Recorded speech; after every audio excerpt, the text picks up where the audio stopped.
también han disminuido en un 19%. La reforma a la salud está andando mientras estamos en todos estos debates políticos en la Cámara de Representantes.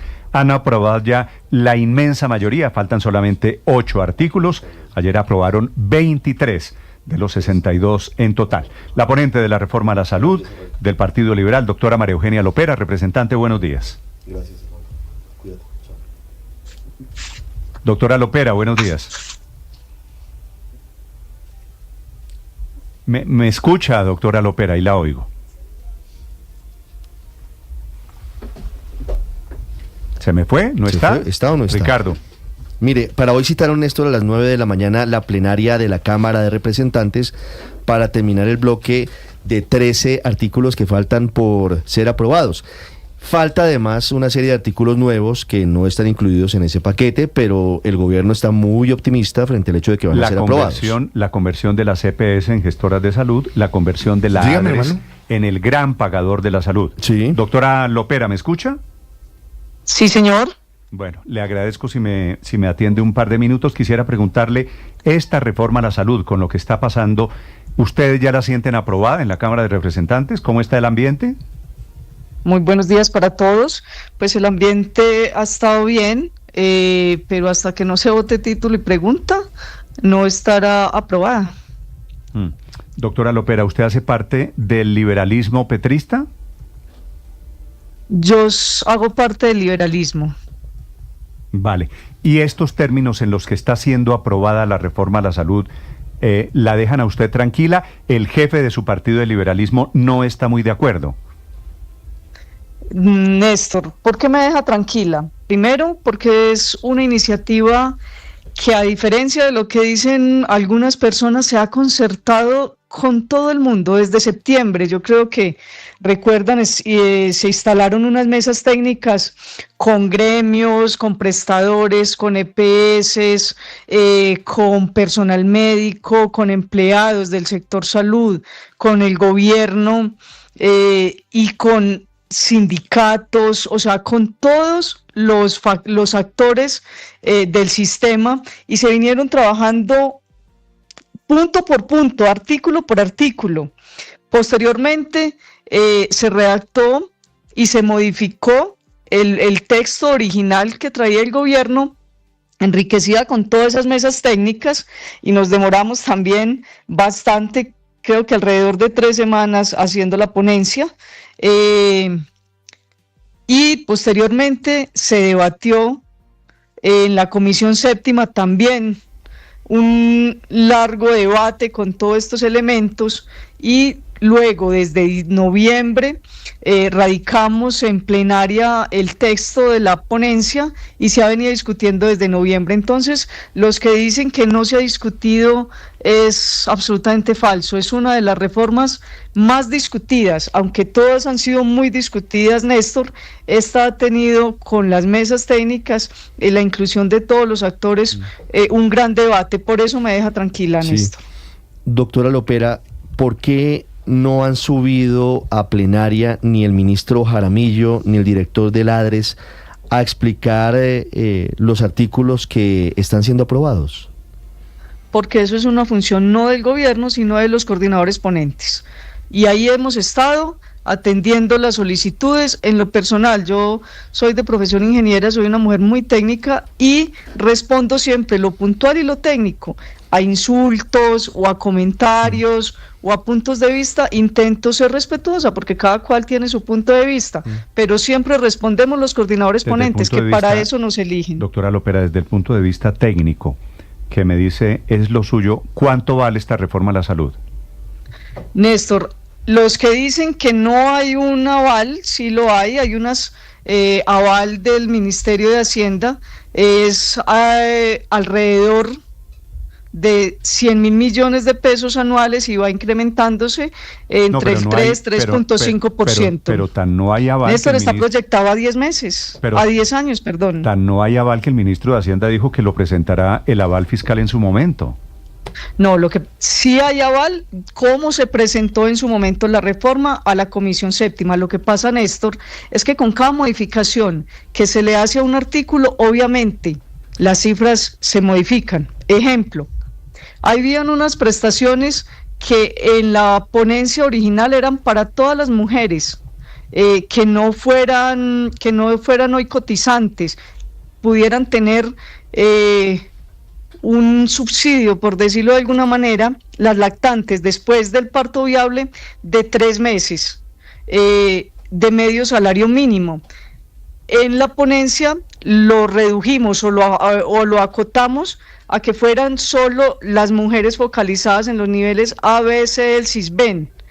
Entonces eso, por ejemplo, ese cambio disminuyó el valor original que se tenía, y así, punto por punto, estas normas, Néstor, pues todas las leyes son dinámicas y dependiendo de cómo quede al final se van ajustando las cifras. Obviamente, después de que salga de la plenaria de la Cámara se tendrán que ajustar las cifras para llegar al debate del Senado. Claro, permítame, yo le insisto, doctora Lopera, frente al tema de la forma en la que se está pupitreando la reforma. ¿Es cierto que no han dejado que suban el ministro Jaramillo y el director de la ADRES a explicar los artículos para quienes tienen dudas? Eso lo repito, no es verdad. Ellos han estado pero en no han todas subido las a sesiones. explicarlos. No, es que no, repito, no tienen por qué subir. Los que tienen que subir, los que tenemos la obligación de estar ahí, los que tenemos la obligación de explicar, somos los coordinadores ponentes. Pero perdóneme, que no nos hemos bajado del atril y siempre hemos explicado. Si el proyecto es del gobierno, doctora Lopera, ¿por qué no permiten que el gobierno suba y explique? No, repito, Néstor, no es función del gobierno. Cuando el gobierno, cuando los coordinadores ponentes no tenemos la respuesta, pues el gobierno da las explicaciones, y no en en cualquier proyecto, pero los coordinadores ponentes hemos dado las respuestas respectivas. Que a algunos no les satisfagan las respuestas porque no son las que quieren escuchar es diferente, pero hemos dado todas las respuestas que se nos han pedido. La suspicacia de Ricardo aquí, doctora Lopera, de que no han subido a dar la explicación a los responsables del gobierno para no dilatar, para ferrocarrilear un poquito el proyecto, para no alborotar el avispero, ¿eso no es cierto? Eso no es cierto. ¿Usted cree que hemos ferrocarrileado, que se ha pupitreado cuando desde noviembre radicamos en plenaria el texto de la ponencia? Estamos en marzo. ¿Usted cree que eso es pupitrear, Néstor? Con unas jornadas larguísimas. Eso sino que recopilen ustedes en su unidad investigativa. Pues estamos en marzo porque las sesiones ordinarias comenzaron hace 8 días. Y claro que a finales de diciembre y en enero y en febrero no hubo sesiones. No. Recopilen simplemente los minutos o las horas que han podido intervenir las personas de la oposición, las personas que están a favor o en contra de la reforma, y son muchísimos. Y creo que más del 80% han sido la oposición, con la que se ha sido absolutamente respetuoso, que valga decir, en muchos casos no lo han sido con nosotros. O si no, recuerden el día que yo estaba presentando mi ponencia, que 2 compañeras empezaron a gritarme desde la parte de abajo y no me dejaron terminar la exposición. Nosotros sí hemos sido respetuosos, hemos escuchado a todo el mundo y hemos resuelto todas las dudas. Sí, representante, déjeme volver al tema del aval fiscal, porque lo que dicen los estudios es que esto tendría un costo de 100 billones en 11 años, en los próximos 11 años. Ese aval fiscal a mediano plazo no se conoce. ¿Usted lo conoce? No son 100 billones en 11 años, en 10 años. Es alrededor de 100, va aumentando son anuales, no en los 10 años, solo que el aval lo dieron a 10 años. No sé si... ¿Y el aval cuánto lo dieron? Está a 10 años. No, y van haciendo, es alrededor de 1.200 billones, perdón, en esos 10 años. No 100, es entonces no 100, más de los 100 billones. Sí, por eso, pero no en los 10 años, como decía, sino 100, alrededor de 100 anuales. En una proyección a 10 años es alrededor de 1.200 con los ajustes que se le hacen alrededor del 3% anual. O sea, mucho más de lo que yo le estoy diciendo según los informes. No, solo te estaba aclarando que lo que dices de 100 es anual, no en los 10 años. O sea, son 100 billones anuales que cuesta la reforma. Ajá, repito, y que van haciendo ajustes. 100 billones. ¿Usted ya conoce ese aval fiscal? Sí. 100, bueno, pues 100 billones lo anuales. conoce si la todo el mundo. corrección está peor que la Pero- cifra, pero- porque 100 pero, doctora, La billones conoce todo el mundo. anuales. No, pero doctora Sí, Lopera, 100 eso es billones, alrededor de lo que... ¿A 10 años? 100 billones al año, No. 100 billones al año en salud, ¿de dónde van a salir? ¿Usted está Ven, segura es que le más van o a dar, menos- usted está segura que le va a dar el aval fiscal al Ministerio de Hacienda a un proyecto que cuesta 100 billones mensuales? Es que Anuales, perdón. al año. Eso es lo que se gasta hoy. Informes Hoy que yo he estamos visto, en perdón, alrededor de hablan menos de de 100 100 billones en 11 años. Entonces ahí sí quedé más confundido, doctora. No. Si quieres me das un correo y te lo envío. No, No, pero no, no, estamos- a la no, es a para la los, productora. es para los oyentes. Sí. Ah, ok. No, pero les estoy es diciendo, que- es alrededor de lo que se gasta hoy. O sea, usted nos está Hoy diciendo, estamos para que no haya alrededor de malentendidos, 90 doctora, billones. doctora Lopera. que son Sí, 100 hoy, por eso. billones Hoy- al año por 10 años. Hoy se gastan, Felipe ya le acaba de dar la cifra, hoy se gastan Alrededor más de o menos 90 billones de pesos. 90. Por eso te hablo que un más o menos, porque van ajustándose las cifras Sí, pero anuales. pero hay un dato, eso es lo que siempre se No, gasta. es que se gastan, perdóneme Ricardo, se gastan, Víctor, 90 más el déficit, porque es que 90 que no son suficientes. Sí, es Exacto. que lo que hay no son es un suficientes si concepto vienen todo fiscal. el tema de presupuestos máximos. Lo que No hay hay- es un concepto fiscal no hay del aval Ministerio de fiscal. Hacienda, pero todavía no hay un aval fiscal y ayer el ministro decía estábamos trabajando en ese aval fiscal, lo podemos presentar en cualquier momento. Y sí, efectivamente el gasto en salud del gobierno nacional es de unos 100 billones de pesos al Ajá, año, pero ese anuales. concepto fiscal, no aval fiscal, lo que decía es que de aquí en adelante íbamos a tener déficits dependiendo del año de 3 billones, 2 billones, 4 billones por cada año, dependiendo las proyecciones en este concepto fiscal. Y de hecho, en ese concepto fiscal se decía que para darle el aval fiscal a esta reforma a la salud, se tendrían que aprobar de otro lado recortes en el presupuesto de la nación porque pues no habían recursos. Entonces yo no sé, doctora, usted cuál aval fiscal está viendo, si ese concepto de hecho sale un poco no a favor de esta reforma. No, es decir, está... No, pero un No, lo que momentico, pasa es perdón. que, un Doctora, momento, ¿estamos yo hablando de aclaro. 4 reformas tributarias al año por 10 años? Hoy estamos alrededor de 100 billones de pesos al año. Entonces, no es que esto está incrementando tremendamente. Hoy estamos gastando en salud alrededor de 100 billones de pesos al año. En los primeros años sí se puede ver un incremento 104, 115, 121. Pero para eso es la atención primaria en salud, para que en los últimos años aspiramos que haya que vaya disminuyendo precisamente ese valor de la salud, y por eso se ajustó en un 3%, porque la atención primaria en salud precisamente lo que propende es para que la enfermedad se disminuya, no hayan tantos costos de hospitalización y de segundo nivel, de nivel complementario, que son los más costosos y que a veces solo vemos el tema de cifras.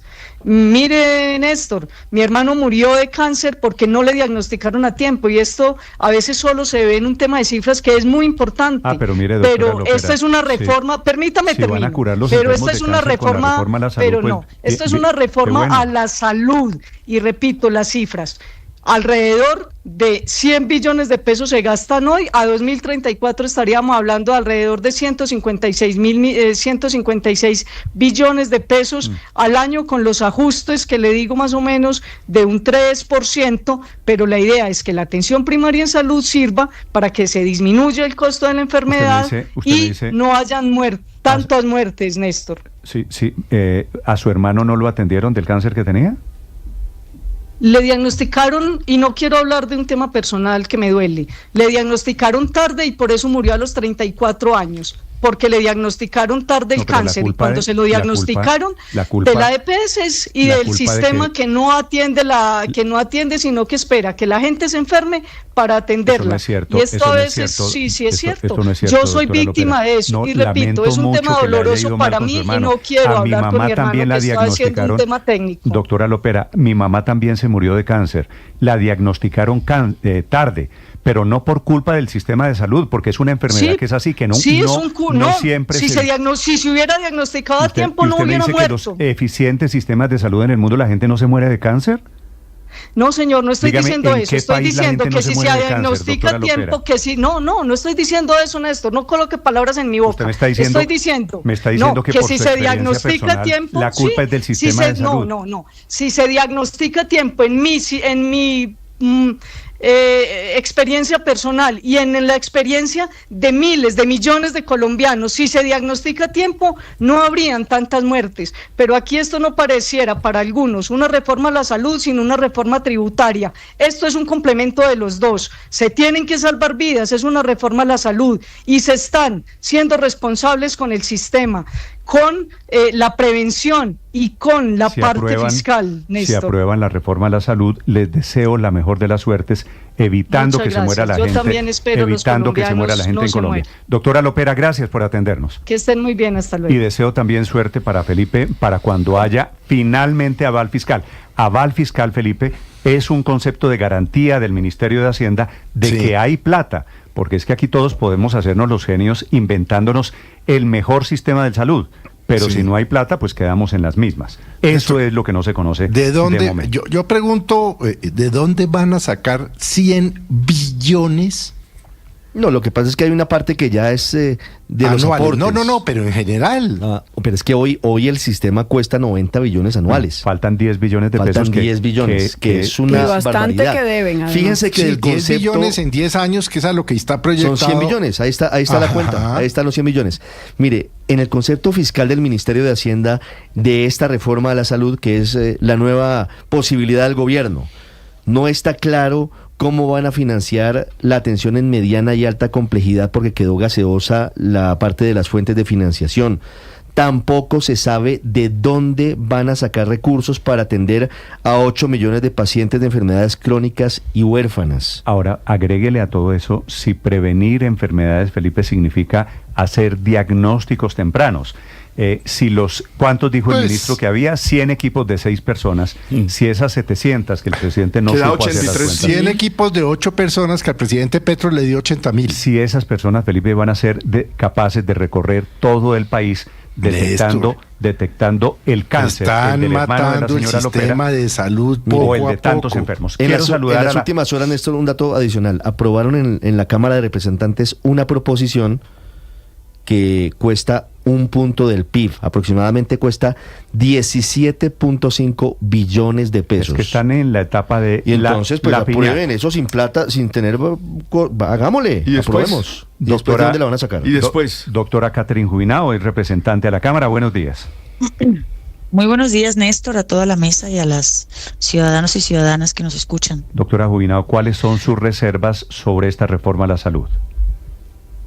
No, vea, Néstor, son muchas, pero yo necesito un poco referirme a la lamentable intervención que acabo de escuchar de la doctora María Eugenia Lopera, que me deja absolutamente anonadada, estupefacta, preocupada y angustiada. En el primer concepto fiscal de la reforma a la salud se estimó efectivamente en 100 billones en un horizonte de 10 años.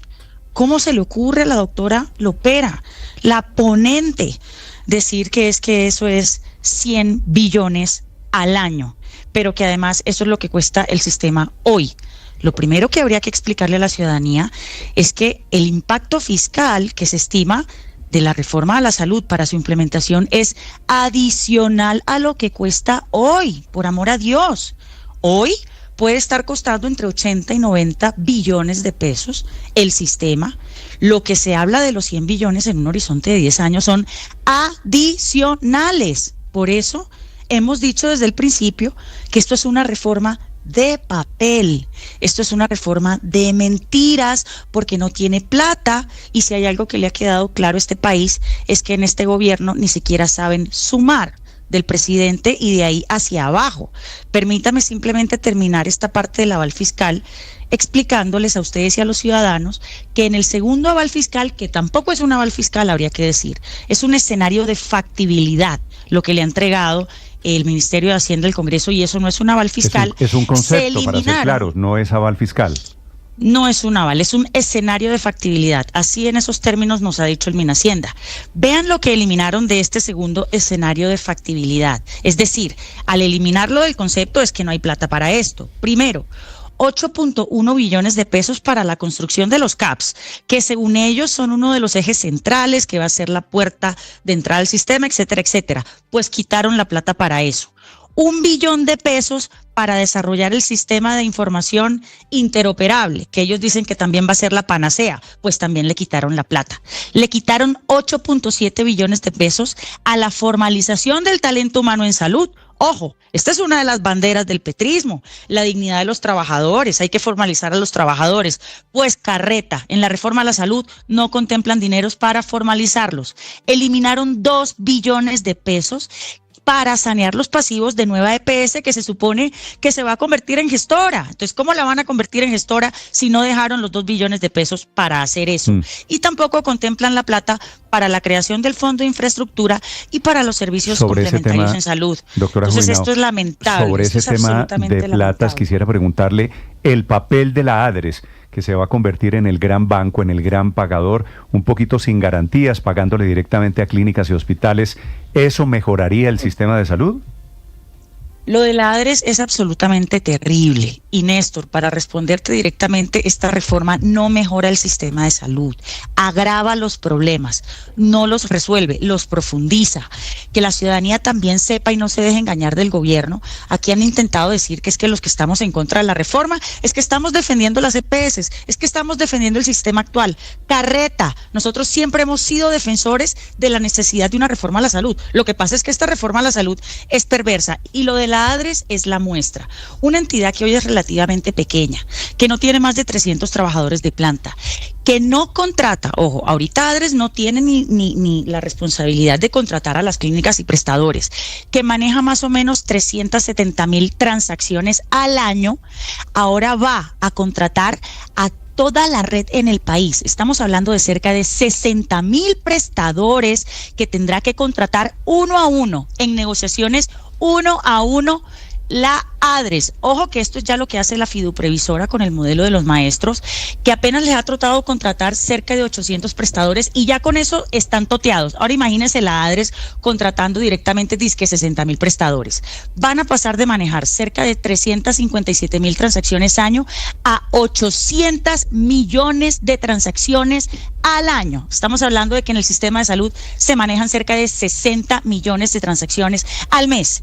Y esto, imagínense ustedes esta aberración, va a pagar todas estas facturas sin controles, con giro directo a 30 días, así la gestora haya terminado las auditorías o no. Ayer se aprobó una proposición aberrante que dice que las gestoras que tienen 60 días para hacer las auditorías, si no las tienen en 60 días, fácil, la factura se dará por aprobada y se le declara un incumplimiento contractual a la gestora. ¿Sabe qué es lo que va a hacer la gestora? Va a aprobar todas las facturas. Las va a aprobar y ya, entre otras, porque las EPS, que perfumadas ahora se llaman gestoras, pero siguen siendo las EPS, son las dueñas del 80% de la red de prestadores. Entonces, ahora las gestoras, que son las dueñas de las clínicas, van a auditar las clínicas en unos plazos que no son y son las que le van a decir a la ADRES, ay venga, por favor, a 30 días, pásele la platica a todas estas IPS que son mías. Por amor a Dios, esta reforma es una reforma en contra de los pacientes, que no tiene al paciente en el centro de, digamos, del marco conceptual de la reforma y simplemente se preocupa por quién maneja la chequera. Le está pasando la plata del bolsillo de unos corruptos al bolsillo de otros corruptos. Terminaron fortaleciendo las EPS, pero también terminaron fortaleciendo a los políticos, a los que, ojo, no les cambian la forma de elegir los gerentes de los hospitales. Se van a seguir eligiendo de la misma manera corrupta. Les crean una burocracia que nos va a costar 1.3 billones de pesos a 2034, que se llama las unidades zonales de planeación, que es un entuerto que se inventaron para alcaldes y gobernadores, una parainstitucionalidad, como yo lo denuncié ayer, supraterritorial, que dice que va a vigilar a las gestoras y a los CAPS. Eso es absolutamente innecesario. A ellas ya las tiene que vigilar la superintendencia y la Contraloría. Y para rematar, y termino, ahora le van a devolver a los alcaldes y a los gobernadores la potestad de armar la red, es decir, de decir qué prestadores entran y no entran. ¿Saben qué pasa con las IPS fantasmas del SOAT? Que son elegidas y habilitadas por los entes territoriales. Entonces, esto es la reforma pro corrupción. La corrupción que hemos visto en el sistema hasta ahora será cosa de niños en comparación con lo que vamos a empezar a ver. Imagínese, representante, el presidente Gustavo Petro se ha quejado en los últimos días porque dice él, echándole la culpa a los altos tribunales, en este caso a la Corte Constitucional, de que le tumban artículos, que le tumban decisiones. Ayer la veíamos hacerle un reclamo puntualmente en la sesión diciendo, ojo, porque no nos han dado el espacio para discutir con el tiempo necesario estos artículos que son muy serios. Esta mañana están previsto que se aprueben otros 8 artículos. ¿Usted teme, y esa advertencia suya es sobre la posibilidad de que esto no pase un examen en la Corte Constitucional? No, pues esta reforma ya tiene vicios desde la Comisión Séptima, ha sido muy mal manejada desde el principio. Ayer salieron más vicios, entre esos que nos están poniendo a votar bloques de artículos absolutamente disímiles entre unos y otros, que no tienen unidad de materia, que no tienen unidad conceptual, y por ejemplo entonces nos ponen a aprobar en el mismo artículo el Fondo Único Público, que es un entuerto que también están creando para mancomunar los recursos, pero al mismo tiempo entonces nos ponen a aprobar las formas de pago. Y ayer nos metieron en un bloque de 12 artículos en donde en el mismo bloque nos pusieron a aprobar las funciones de los CAPS, las funciones de las gestoras y las funciones de las redes integrales e integradas. 3 temas que en sí mismos se tenían que debatir y votar de manera separada, porque son aspectos medulares de la reforma. Cada uno de estos aspectos es tremendamente complejo, técnico, con una cantidad de implicaciones para el sistema de salud. Nos lo hicieron votar todo en un solo bloque. Entonces, mucho me temo que las demandas que seguramente van a llegar, en caso de que esto se apruebe, pues tendrán vocación de prosperar, porque aquí se han cometido varios vicios. Y frente a lo que falta por aprobar hoy, que también son cosas muy delicadas, escúchenme esto, se les va a aprobar el Fondo de Infraestructura en Salud, que es un orangután que están metiendo en la reforma para que de ahora en adelante la construcción de clínicas y hospitales se haga bajo derecho privado, volándose la ley 80 de contratación pública, que obliga a hacer licitaciones públicas con pluralidad de oferentes, con transparencia, con publicidad. Doctora Juvinado, veo que esto va a terminar en los tribunales, ¿no? Como de costumbre en Colombia. Pero claro que sí. Entonces lo que viene hoy, Néstor, es ya terminar de aprobar los artículos que, como le digo, terminan de favorecer la corrupción, y lastimosamente hay que decirle al país, aquí se perdió una enorme oportunidad de construir una buena reforma a la salud, que el país sí necesita. Si bien el sistema de salud ha tenido avances, aún permanecen desafíos de acceso, de calidad, de oportunidad en el servicio. No hay ninguna duda de que es mejorable. Yo estoy convencido. Entonces es una pérdida para los pacientes, Néstor. Yo le pido perdón a los pacientes de Colombia que en este momento están sufriendo tanto, porque lastimosamente la Cámara de Representantes no se está comportando a la altura del momento histórico, y mucha gente va a sufrir, y la gente es la que va a pagar esto con su integridad y su vida. Doctora Juvinado, gracias. Feliz día. A ustedes muchas gracias. Así está la